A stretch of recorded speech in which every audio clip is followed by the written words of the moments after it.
En voilà une bonne ambiance. Si les gens sont pas capables de se faire leur propre opinion de la simple interaction qu'ils ont avec moi... C'est quand même effrayant, quelqu'un qui a eu des procédures, qui en a encore sur le dos. Peur. Oui, moi, oui, j'avoue. Les gens intelligents, ça leur fait pas peur. Je ne sais pas si vous vous en souvenez, bien sûr que vous vous en souvenez puisque tout le monde n'a parlé que de ça pendant des semaines. Tout le monde y est allé de son petit commentaire sur Oussama le mytho, tout le monde s'est bien lâché, tout le monde s'est bien amusé. Et donc je rentre chez moi, je tape sur internet comment fabriquer un site, et je suis toutes les étapes et je fabrique un site et je lui ramène 2 jours après. Coup de chance, il était vice-président du marketing d'Apple. Je faisais mes études à Harvard en 2004. Dans la chambre à côté de la mienne, il y avait un geek qui passait son temps sur l'ordinateur. Je lui dis, rentabilise ton temps. C'est un site qui regroupe le profil des élèves de l'école. Je venais de donner à Zuckerberg l'idée de créer Facebook. Mais au cœur de cette affaire, il y avait un sujet rhétorique sérieux et pertinent pour tous les créateurs. Comment se remettre d'un bad buzz? Et aussi bien au niveau des produits qu'il a vendus dans la foulée qu'au niveau du contenu qu'il a créé, Oussama Ammar a proposé des pistes intéressantes. Mais ce n'est pas de ça dont nous allons parler. Non, nous allons nous pencher sur un épisode plus récent. Ceci. C'est un peu le moment de vérité, c'est important pour nous de vous entendre et pour vous de vous exprimer. Est-ce que vous êtes prêts? Oui, je suis prêt, mais on va commencer très fort. Nous avons donc la journaliste Léa Lejeune qui avait surfé sur la réputation d'Oussama pour vendre un podcast. C'est honteux. Le problème, c'est que le principal intéressé a trouvé que le podcast était à charge, malhonnête, déloyal, et il a décidé de la confronter. Et du coup, il faut qu'on en parle.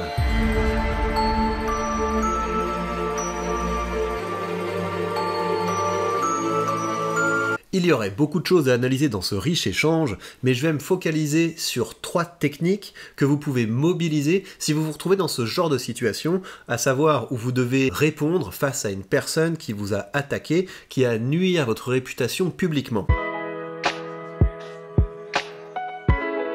Première technique, la poutre et la paille. Comme son nom l'indique, l'idée est de repérer dans le discours de votre adversaire l'accusation qui revient le plus régulièrement et de montrer que votre adversaire fait exactement ce qu'il vous reproche. En l'occurrence, le travail de Léa Lejeune a fait régulièrement passer Oussama Ammar pour un affabulateur qui raconte de belles histoires pour vendre du vent. Et c'est en retournant cette accusation qu'Oussama Ammar va débuter l'interview. Eh ben, commençons très fort. Parce que votre storytelling est formidable.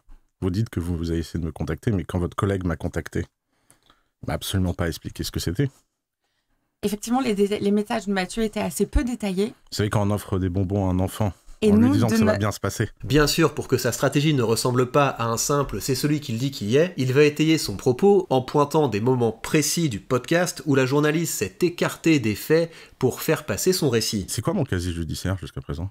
Je n'ai pas demandé d'extrait de votre casier judiciaire, c'est bizarre, ça la question. Mon casier judiciaire est vierge jusqu'à présent. Ok. Et donc vous trouvez que ça ressort pas encore dans l'épisode? Bah non, on a fait écouter votre épisode à des gens qui me connaissent pas, qui sont des amis de passage, etc. Et la conclusion qu'ils en ont tirée de l'épisode 3 et 4, c'est que j'étais condamné, multirécidiviste. Évidemment, la journaliste va s'en défendre. Pas du tout, tout est au conditionnel, tout est précisé, cité, les documents judiciaires sont cités, la technique les des sources conditionnels qui sont citées. Léa.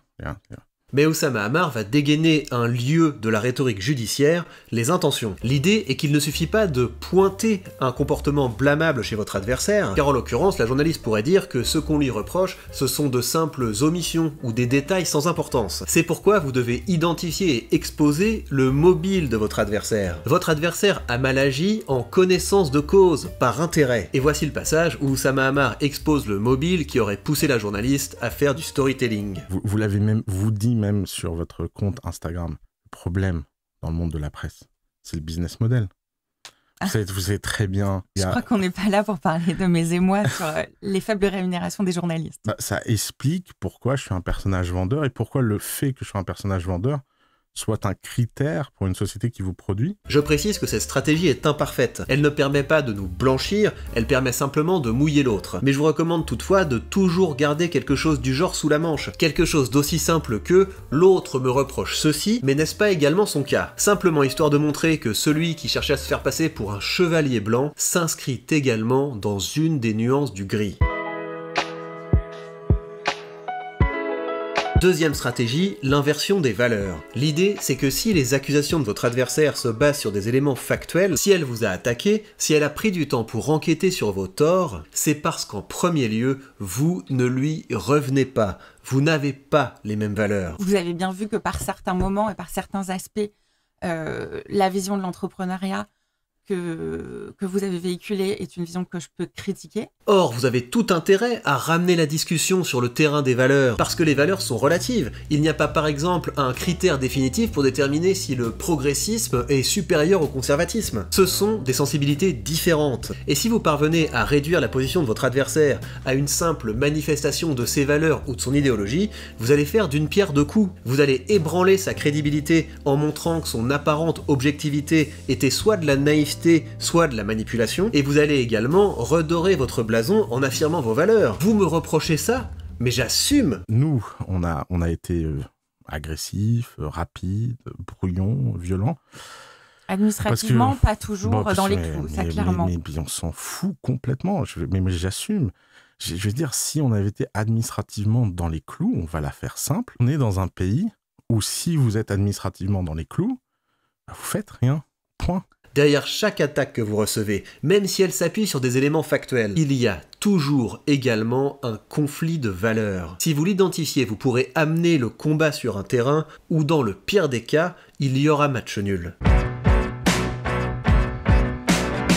Troisième stratégie, dynamiter la faille. Là, nous avons parlé de stratégies qui sont plutôt indépendantes des faits. Il s'agit de pures techniques oratoires qui permettent d'affaiblir l'adversaire et de redorer notre blason à peu près quoi qu'il nous soit reproché. Mais vous devez également, évidemment, vous préparer sur le terrain des faits. Surtout dans une situation accusation-défense du type de celle dans laquelle se trouve Oussama. Lui sait ce qui s'est passé. La journaliste n'y a pas un accès direct. Elle doit tenter de reconstruire une réalité en se basant sur des documents, sur des indices et sur des témoignages. Et aussi rigoureux que soit son travail, elle ne peut couvrir qu'une infime partie du réel. Cela veut dire que vous pourrez toujours trouver un point sur lequel votre adversaire s'est planté. Vous dites que je suis dans le bureau avec Alice, que j'ai pleuré, que je me suis excusé et qu'elle est déçue.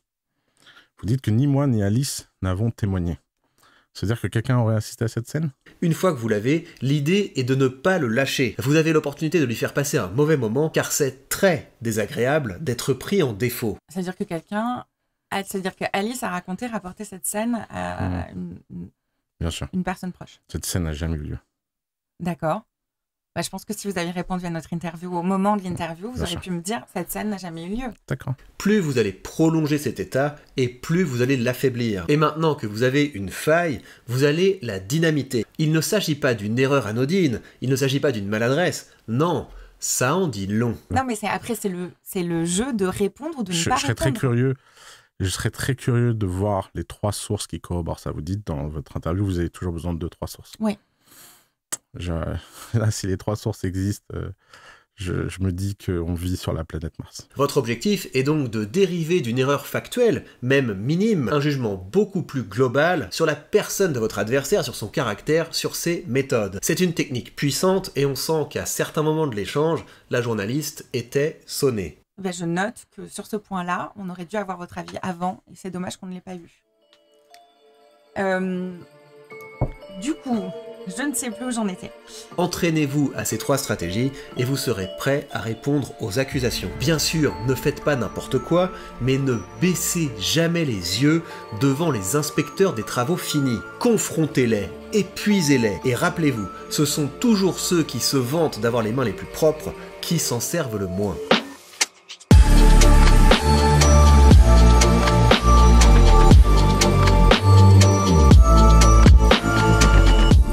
J'espère que l'épisode vous a plu. J'ai pas été très actif sur cette chaîne récemment parce que j'étais à l'étranger pour donner un séminaire de rhétorique. Je vous informe de 2 choses.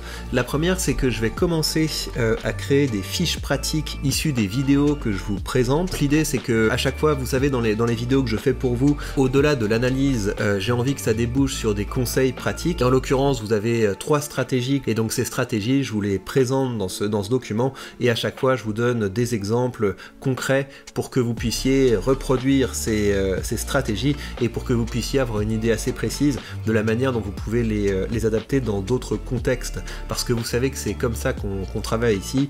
Je vais prendre quelque chose que vous avez peut-être vu passer dans l'actualité, mais l'objectif c'est évidemment pas seulement de commenter, c'est que vous puissiez faire des analogies entre la situation qu'on analyse et des situations rhétoriques que vous pourriez rencontrer.